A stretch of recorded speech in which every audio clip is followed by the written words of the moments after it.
My name my name Sangeeta Tiwari, trade COPA government ITI college Deori. My present my presentation topic DBMS। Welcome my presentation. पहले से देखें, DBMS एक बहुउपयोगी database interface में सुरक्षा प्रणालियों का उपयोग करके डेटा गोपनीयता प्रदान करता है। DBMS क्या है? DBMS का पूरा नाम डाटाबेस मैनेजमेंट सिस्टम है। इसका DBMS में डाटा को एक जगह पर स्टोर किया जाता है और उस डाटा को मैनेज किया जाता है, जिसे डेटाबेस मैनेजमेंट सिस्टम कहा जाता है। डेटाबेस मैनेजमेंट सिस्टम 1960 में चार्ल्स वेचमन द्वारा बनाया गया, DBMS डिजाइन तैयार किया गया। DBMS में डाटा को अपडेट करना, डिलीट करना, रन करना आदि कार्य किए जाते हैं। अलग अलग ऑर्गेनाइजेशन कंपनियों में जैसे कि अकाउंट रिलेटेड डाटा, फाइनेंस से रिलेटेड डाटा, या ऑर्गेनाइज फाइनेंस से रिलेटेड डाटा आदि।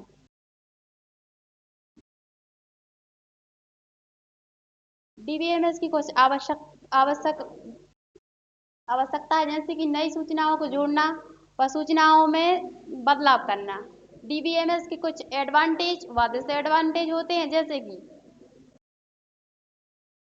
जैसे कि डाटा रिडेंडेंसी। अगर आप सिंगल फाइल में डाटा को स्टोर करके रखते हैं तो सेम डाटा या डुप्लीकेट डाटा दिखाई नहीं देता। उसकी डाटा शेयरिंग, अगर आप DBMS में डाटा को स्टोर करके रखते हैं तो एक ही समय में अलग अलग लोगों को डाटा भेजा जा सकता है। और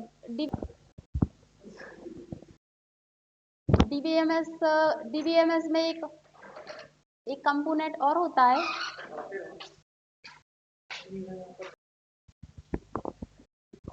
database management. My presentation topic database management प्रबंधन। DBMS का पूरा नाम यही है। डाटाबेस क्या है और मैनेजमेंट क्या है? डाटा को एक जगह पर स्टोर करना और उस डाटा को मैनेज करना डाटाबेस मैनेजमेंट कहलाता है। DBMS DBMS में डाटा को अपडेट करना, डिलीट करना और रन करना जैसे कार्य किए जाते हैं। 1960 में पहला DBMS चार्ल्स बेचमन ने बनाया था। चार्ल्स बेचमन ने बनाया था। अलग अलग ऑर्गेनाइजेशन कंपनियों में डाटा को अलग अलग प्रकार के डाटा हो सकते हैं, जैसे कि अकाउंट से रिलेटेड डाटा, फाइनेंस से रिलेटेड डाटा, अप्लाइमेंट से रिलेटेड डाटा। अब DBMS के कुछ कंपोनेंट भी होते हैं, जैसे कि एडमिनिस्टर के द्वारा डाटा को अपडेट, डिलीट, रन आदि कार्य किए जाते हैं। एक सॉफ्टवेयर है। सॉफ्टवेयर हो गया। सॉफ्टवेयर में मतलब DBMS है, उसमें वो सॉफ्टवेयर होता है। उसमें डाटा को अपडेट, रन रन व डिलीट सब कुछ कार्य भी सॉफ्टवेयर के द्वारा किए जाते हैं। हार्डवेयर भी एक कंपोनेंट है DBMS का, जिसमें डाटा को अपडेट करना, रन करना आदि कार्य DBMS में किए जाते हैं। अब DBMS के कुछ लाभ हैं, जैसे कि DBMS के कुछ लाभ है, जैसे कि डाटा रिडेंडेंसी। अगर आप DBMS में डाटा को स्टोर करके रखते हैं तो डाटा रिडेंडेंसी नहीं होती। और DBMS में डाटा को स्टोर करके रखते हैं तो एक समय में अलग अलग लोगों तक डाटा को एक साथ भेजा जा सकता है। और रिड्यूस टाइम, मतलब कि DBMS में अगर आप डाटा को स्टोर करके रखते हैं तो समय की बचत होती है DBMS में। बैक और इसकी कुछ डिसएडवांटेज है, जैसे कि DBMS एक बहुत बड़ा सॉफ्टवेयर है। सॉफ्टवेयर का कॉस्ट बहुत अधिक होता है DBMS में। DBMS सॉफ्टवेयर मेमोरी और बहुत जगह की आवश्यकता होती है, जिसमें मेमोरी की बहुत आवश्यकता होती है। और इसमें पैसे भी इन्वेस्ट करने पड़ते हैं DBMS सॉफ्टवेयर में। इसके कुछ लाभ, मतलब यूज है, जैसे कि आप अकाउंट से रिलेटेड देखिए, अकाउंट एक्टिविटी हो गई, जैसे कि आपने कितने पैसे अकाउंट से निकाले हैं या फिर भेजे हैं, आपका कितना लोन है या आपने कितना लोन चुका दिया है, ये सब अकाउंट एक्टिविटी हो गई। और एयरलाइन में देखिए, एयरलाइन में हो गई रिजर्वेशन। एयरलाइन में DBMS के जरिए ही रिजर्वेशन होते हैं। और यूनिवर्सिटी या फिर कॉलेज कुछ भी, अ, उसमें स्टूडेंट से जुड़ी इंफॉर्मेशन होती है, वो भी डीबीएमएस के जरिए ही होते हैं। Use, advantage, disadvantage, component. Component भी होते हैं डीबीएमएस, जैसे कि प्रोग्राम के द्वारा यह तय तय किया जाता है कि इसमें डाटा को अपडेट, डिलीट, रन व कैसे इसमें कितना डाटा डालना है या नहीं डालना है, ये सब उसके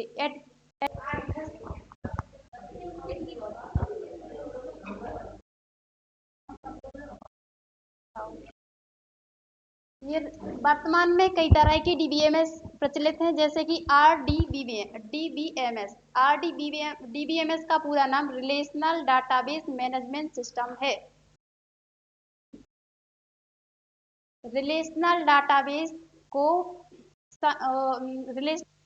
को आईबीएम कंप्यूटर वैज्ञानिक चार्ल्स बैचमन द्वारा, नहीं, आईबीएम कंप्यूटर वैज्ञानिक ईएफ कोड द्वारा 1970 में पहली बार दुनिया के सामने प्रस्तुत किया गया। इसमें रिलेशनल डाटाबेस में डेटा को अलग अलग कॉलम के रूप में व्यवस्थित करके रखा जाता है और ये टेबल एक दूसरे से रिलेटेड होती हैं और जरूरत पड़ने पर इनको आपस में लिंक किया जा सकता है रिलेशनल डाटाबेस में। जैसे कि आप किसी भी इंटरनेट पर आप जो जाते हैं, किसी भी वेबसाइट या ऐप होता है, उसमें डाटा होता है वो किसी ना किसी डीबीएमएस में स्टोर होता है। डीबीएमएस की कुछ एडवांटेज है और डिसएडवांटेज, जैसे कि डीबीएमएस का यूज़ करना बहुत ही आसान होता है और इस डीबीएमएस का यूज़ करना बहुत ही आसान होता है और इसे बहुत सी कंपनियों, बड़ी बड़ी कंपनियों, ऑर्गेनाइजेशन कंपनियों में इसका इस्तेमाल किया जाता है। डीबीएमएस का अगर आप इस्तेमाल करते हैं तो फिर डाटा रिडेंडेंसी की समस्या नहीं आती है। इसकी कुछ डिसएडवांटेज है, जैसे कि डीबीएमएस का आप यूज़ करते हैं तो बड़ी बड़ी ऑर्गेनाइजेशन कंपनियां हैं, सिर्फ उन्हीं के लिए वो डीबीएमएस का यूज किया जाता है। छोटी व्यवसाय वाली कंपनियों के लिए ये डीबीएमएस मतलब बजट के बाहर होते हैं। और डीबीएमएस में एक क्या होता है, डीबीएमएस में पहले से डीबीएमएस जो डाटाबेस मैनेजमेंट सिस्टम होते हैं उनमें पहले से फील्ड की लंबाई पहले तय करके रख ली जाती है। अगर फील्ड से अधिक आप डाटा उसमें लिमिट से ज़्यादा अधिक आप जानकारी उसमें स्टोर करते हैं तो डाटा लॉस हो जाने का डर रहता है। ये डीबीएमएस की कुछ हानियाँ हैं, तो मतलब रिलेशनल डाटाबेस की कुछ हानियाँ हैं।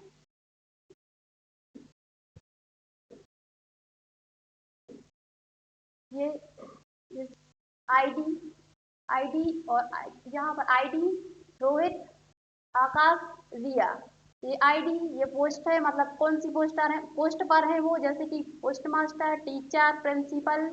ये इनकी सैलरी कितनी है, मतलब 10,000, इनकी है 75 और इनकी है 80,000 रुपये। जैसे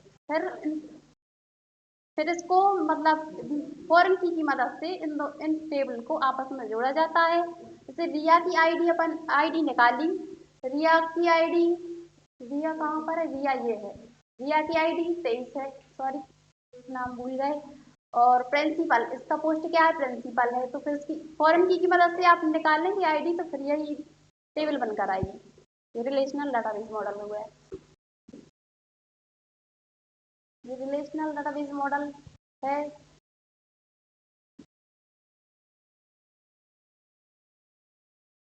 ये ऑब्जेक्ट ओरिएंटेड डाटाबेस मॉडल है। ऑब्जेक्ट ओरिएंटेड डाटाबेस मॉडल क्या है, ऑब्जेक्ट ओरिएंटेड डाटाबेस मॉडल को 1980 में डिजाइन किया गया था। इस मॉडल का उद्देश्य था कि और आरडीबीएमएस की कमियों को दूर करना और वेब के बढ़ते हुए प्रभाव को कम करना। ये ऑब्जेक्ट ओरिएंटेड डाटाबेस मॉडल का उद्देश्य था। ऑब्जेक्ट ओरिएंटेड डाटाबेस में क्या होता है, ऑब्जेक्ट ओरिएंटेड डाटाबेस में डाटा को ऑब्जेक्ट के रूप में संग्रहित करके रखा जाता है, जैसे कि क्लास, मतलब इस ऑब्जेक्ट के रूप में रखा जाता है, जैसे कि क्लास हो गई, इसको हम इस डायग्राम के जरिए समझाते हैं। इसमें किसी भी पिक्चर, ऑडियो, वीडियो आदि प्रकार के डाटा को रखा जा सकता है। ऑब्जेक्ट ओरिएंटेड में ओओपी मतलब ऑब्जेक्ट ओरिएंटेड प्रोग्रामिंग की आवश्यकता होती है, जैसे कि C++, जावास्क्रिप्ट आदि। ये देखिए, ये ऑब्जेक्ट ऑब्जेक्ट ओरिएंटेड, ऑब्जेक्ट मतलब कि मोबाइल, मोबाइल में ये इसकी क्लास, क्लास कुछ भी हो सकती है, जैसे वीवो, रेडमी, सैमसंग या फिर ओप्पो आदि। ये उसकी मतलब कैटेगरी हो गई, जैसे कीपैड है या स्मार्ट मोबाइल है, कुछ भी। ये इनहेरिटेंस मतलब कि जैसे कि आप, पहले क्या होता था, टेलीफोन, टेलीफोन होते थे, टेलीफोन, टेलीफोन में क्या होता था, पहले नंबर डायल करके कॉल किया जाता था। अब स्मार्टफोन आ गए हैं, स्मार्टफोन में भी वैसे ही उसमें इंटरफेस, पहले अपन पहले नंबर डायल किए और कॉल किया, ये इसी का सेम होता है। और इनकैप्सुलेशन मतलब होता है कि वो चीजें, मतलब वो चीजें मोबाइल की, वो चीजें जिन्हें बाहर से दिखा जाए, बाहर से दिखाया जा सकता है। ये मतलब आप जहाँ भी शॉप पर जाते हैं मोबाइल खरीदने के लिए, तो अंदर की जो, मतलब जैसे बैटरी कितनी है, रोम कितनी है, रैम कितनी है, या इसकी पिक्सल कितनी है, ये सब इसके इसके अंदर आता है। ये तीसरा है। इसमें क्या होता है कि जैसे कि आप मोबाइल के बैक, मतलब मोबाइल होता है जो, मोबाइल में जैसे फिंगर के जरिए आप मोबाइल को ऑन करते हैं, फिंगर फिंगर होता है, फिंगर बटन को ऑन करते हैं, या और उसकी उसी के जरिए आप ऑफ भी कर सकते हैं, तो इसमें आ जाता है। ये हो गए object oriented database model.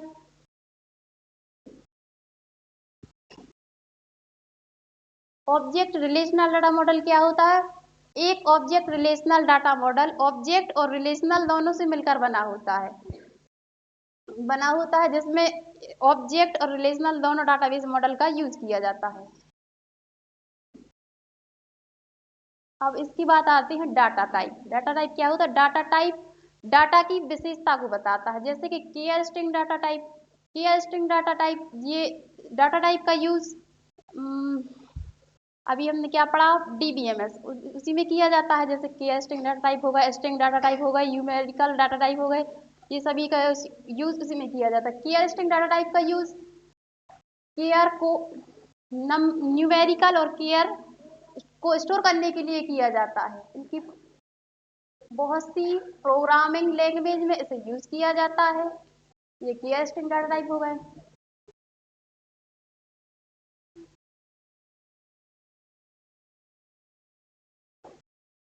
Distribute database management system. Distribute database management system एक प्रकार कंप्यूटर तक सीमित नहीं होता, बल्कि बहुत सारे कंप्यूटर में फैला होता है। Distribute database system, distribute database system बहुत सारी कंप्यूटर में फैला होता है। जैसे कि आप एक अवेलेबिलिटी, जैसे कि अगर आपका एक सर्वर काम करना बंद कर देता है, तो दूसरा सर्वर उसके टेक्स्ट को पूरा करता है।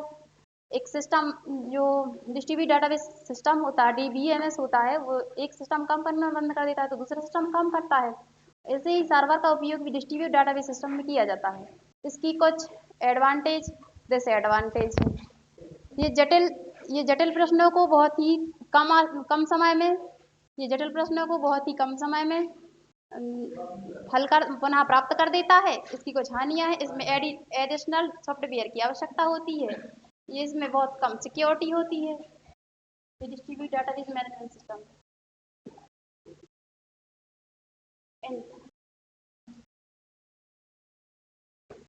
इंट इंट का यूज इंटीजर वैल्यू के लिए किया जाता है।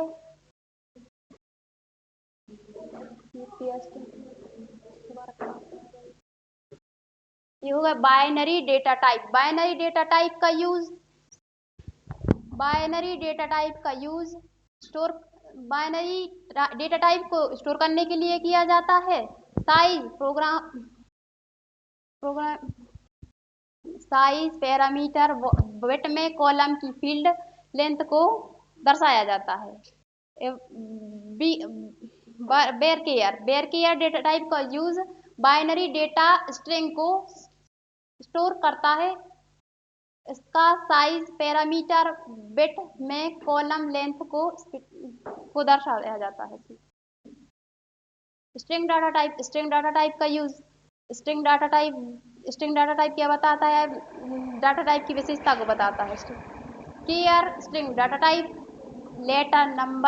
लेटर नंबर आदि को दर्शाता है। इसकी डिफ़ॉल्ट वैल्यू 1 होती है। जैसे कि केयर डाटा टाइप और वेयर केयर डेटा टाइप इसमें सिर्फ नंबर का होता है। इसमें ये इसकी साइज 0 से 6000 कितनी 65,535 होती है। Thank you everyone.